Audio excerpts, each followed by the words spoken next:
lot of parents can think about their kids going on to be independent after high school or after college, where I'm looking at a lifetime. So I need to be healthy for them. Yeah. And our son Corey qualified for Medicaid once he received the Innovations waiver and receives services now to assist him during the day.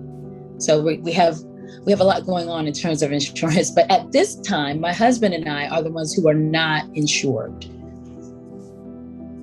We have a son who's autistic. He's 16 now, so he has every kind of specialist and therapist. And then also our daughter actually has special needs. She was just approved with a learning disability, and she has scoliosis. So there are all these challenges just as far as mental health and physical health. Especially with them having autism and unique needs and a variety of services. And, I'm not just a mom, I'm 15 people in one.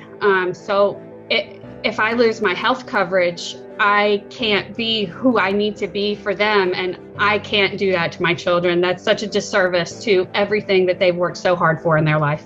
Our family income is too much for Medicaid and too little to qualify for the offerings through ACA. So we're stuck in that gap.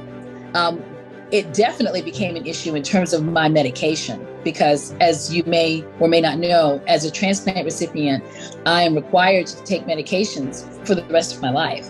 And that is to sustain the health of my kidney and to make sure that my body recognizes the kidney as a welcome part of my body and not something that shouldn't be there.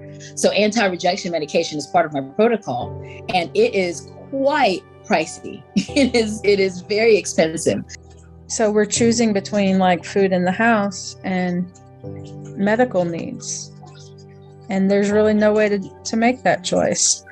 When the pandemic hit and we both got COVID, I was able to get temporary Medicaid. I got full Medicaid, and then when I started working, had to get temporary Medicaid. And I'm terrified to be right back in that coverage gap again. I remember how poor my health was, both physically and mentally. I remember how stressed out I was all the time.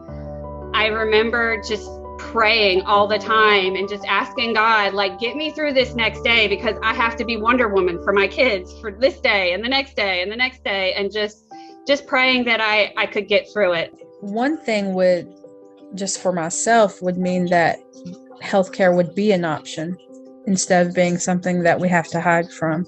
So it matters to me in such an incredible sense that caregivers be made whole so that they can be there.